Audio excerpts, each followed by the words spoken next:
What's up, Cart Masters? Nightside here, back with another video.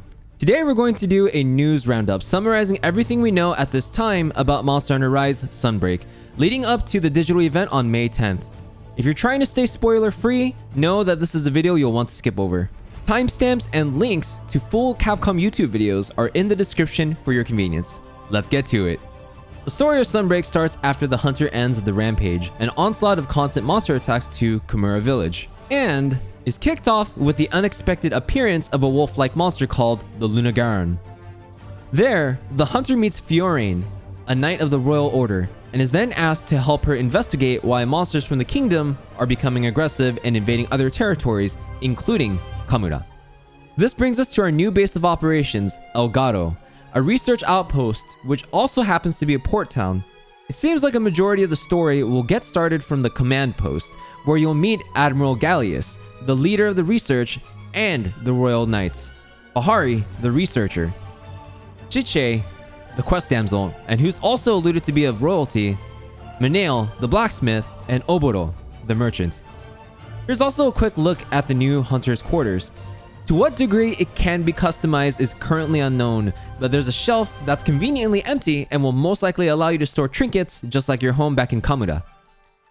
As of now, only one new locale has been shown off, called the Citadel, which is centered around the ruins of what seems to be an old castle and sports foresty environments with a swamp and even frozen areas. It also seems to get super eerie during the night, but who knows? That eeriness might come from a certain something or a certain monster. For those of you that enjoy relic hunting, you can now be rest assured knowing that relics will make a return in the Citadel as well. Gotta find them all! A YouTube video from Capcom actually gives you an extended tour of the new locale in case you're interested. Link to the video in the description. The Citadel shows off some of the new endemic life, such as the Morphed Wirebug, which does a number of things. It'll make wyvern riding easier to initiate, boost Wirebug recovery, and depending on the color, either make your mounted Punisher do more damage if it's a red Morphed Wirebug, or cause the monster to drop more materials if it's a golden Morphed Wirebug. Next up, we've got the Marionette Spider. Closely related to the Puppet Spider, when used, the silk from the Marionette Spider allows the hunter to basically yoink the targeted monster into the desired direction. You can easily use this to pull a monster into an obstacle and get it to topple to create opportunities for extra damage. Seems you can also use it in midair. At the Citadel, you'll also meet some of the newer, smaller monsters, including the Gowngoat, which is basically this locale's Popo, but with a thick tail, and the new Yoshis called Boggis. 1000 Zenny says we get a great Boggi that'll be classified as a bird wyvern. Next up, we've got some returning monsters. The Shogun Ceanataur is one of my personal favorites and originally made its appearance in Monster Hunter 2. It's a large Carapacian that uses a wyvern skull for its shell and attacks aggressively with long, sharp, sickle-like claws. It can also shoot water beams and hang to the ceiling to maneuver around its opponent and get the jump on its prey.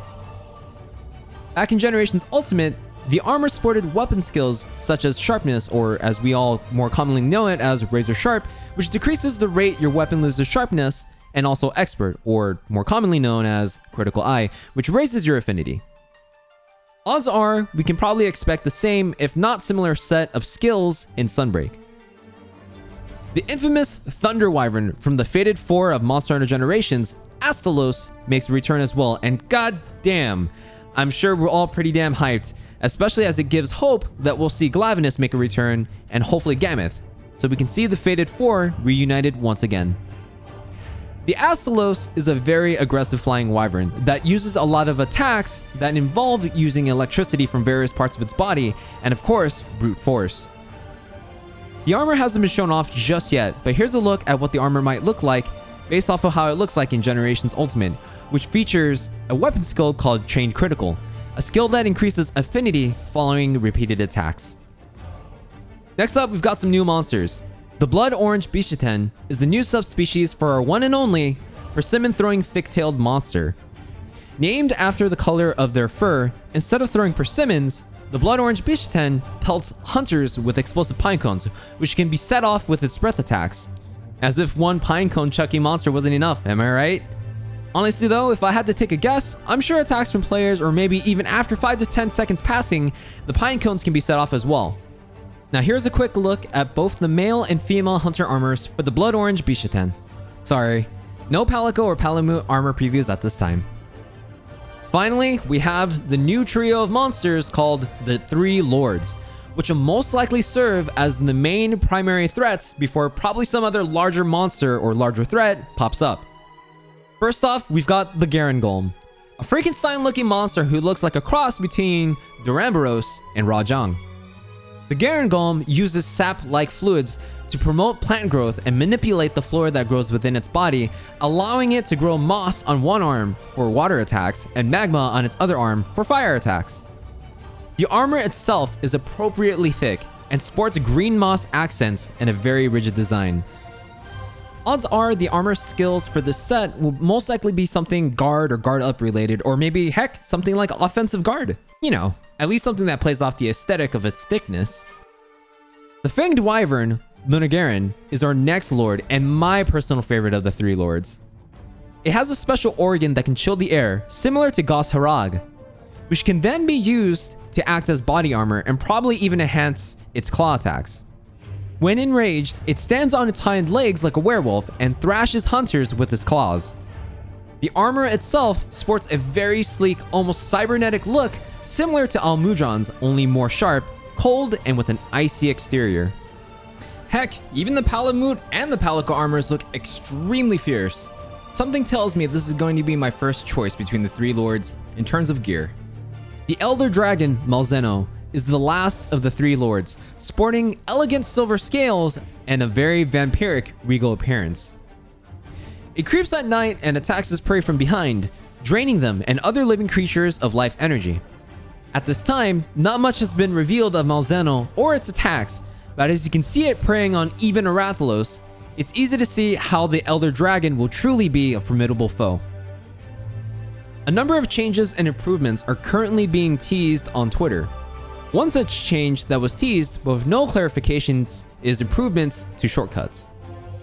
I personally didn't feel like shortcuts were confusing or difficult, but I also only set them the one time and never touched it again. How they'll change, I'm super curious. More importantly than that is the ability to change hit effects. The hit effect settings, even when actually dialed down as low as possible, weren't really noticeable, but from what the screenshot shows, it looks like you can change the intensity of hit effects for what I'm assuming is between 0% and 100% for both yourself and other players. Now this is absolutely huge, as the effects, especially during multiplayer, can get incredibly insane and incredibly distracting. Now what I'm most stoked about is the new and improved wall running. Normally, you have to use a wire dash in order to start a wall run, but now you can just jump or dash into the wall to start running on it. Some other moves can also apparently start the wall run, and there will also be an additional option to set whether dashing, jumping, or mid-air evading will or won't start the wall run, or toggle it specifically off only in combat. So far, only 3 Silkbind abilities have been shown off. First, we have a light bowgun Silkbind, where a wire bug creates a rotating ring, which the hunter then shoots through. I'm sure we'll get information about what this does in the next digital event, but I'm sure it's safe to say it'll buff the damage for the shots that travel through the ring. Heck, this might even be the light bowgun's version of the bow's Herculean draw, minus the little dash. Next up, we've got what seems to be a returning hunter art from Generations Ultimate, which was called Spiral Slice, where the hunter dives forward in a corkscrew motion, ripping into the monster with the dual blades. As you can see from the footage, it can be used both on the ground and in midair, and will probably also utilize some kind of auto-tracking to the monster, provided that you aim the attack correctly. The final Silkbind looks like the Sword and Shield's Shoryugeki, but with a lance. The hunter zips up while thrusting and immediately falls up with a downwards dive. Based on the footage, I think it might be safe to infer that there will be counter frames on either the start of the attack or maybe even as you leap up, or at least I hope there will be counter frames. A couple of new things have been added to both Palamutes and Palico's arsenal. Very quickly, the Palamute gets another ranged option in the form of a bowgun strapped to its back, so now it can put a cap in every pine cone it sees. The Palicos, on the other hand, seems to get another horn that plays a short version of Proof of a Hero and then emits a rainbow glow after finishing. Not sure what the song effect does, but I'd bet good Zenny that it gives more than one effect at the time it procs. And of course, we'll get expanded buddy actions as well. As you can see here, you can now mercilessly force your hunting companions to play fetch. The loser, of course, gets no treats or head pats. Some of the master rank armors have also been shown off. No Palico or Palamute armors at this time, but hey, beggars can't be choosers. Here they are.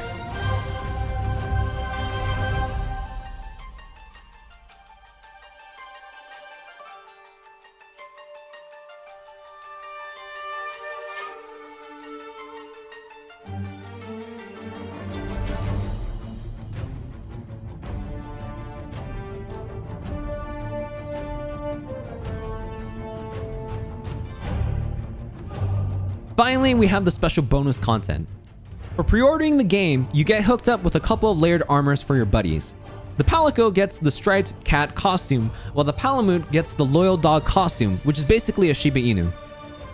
If you are quick enough to pre-order the Amiibos, you get access to the formal dragon layered armors for your Hunter, Palamute, and Palico. If you weren't quick enough, there's a pretty good chance that there will be a restocking in the near future, just like they did with the Rise Amiibos, so don't lose all hope just yet. For those of you that forked more Zenny to upgrade to the Deluxe kit, it'll net you several things, including the Dragon's Bane Hunter Layered Armor set, which will make you look like Van Helsing, the Sea Hound Palamute Layered Armor set, and the F Devout Palico Layered Armor set.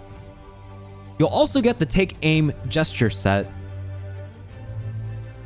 the Fight Pose set, Elegant Eye Face Paint, and Fluffy Curls hairstyle. And that just about does it. Don't forget, the Monster Hunter Rise Sunbreak Digital Event will be on May 10th at 7 p.m. Pacific Time. I'll be co-streaming the event as well, so if you'd like to watch together and analyze and discuss the event just like we did with the last one, card on by and hang out with us on Twitch, where I usually stream around at 9 p.m. Pacific Time, sometimes earlier, playing a variety of games including Apex Legends and Monster Hunter. Hopefully this video was useful or helpful to you. Don't forget to drop a like, leave a comment about what you hope will get put into Sunbreak, and drop a sub and smash the bell icon. That's all for me, Cart Masters. As always, get mad, get sad, have fun, and I'll see you in the next video. Bye! Watch this roll. Big PP energy blast. Oh, God! No! My PP energy blast! I can't believe you've done this. Oh, that was perfect. Don't yell at me, Mom. Hey, whoa. That's not what I wanted to do. Stop it! Leave me alone! You're a bitch! Hey!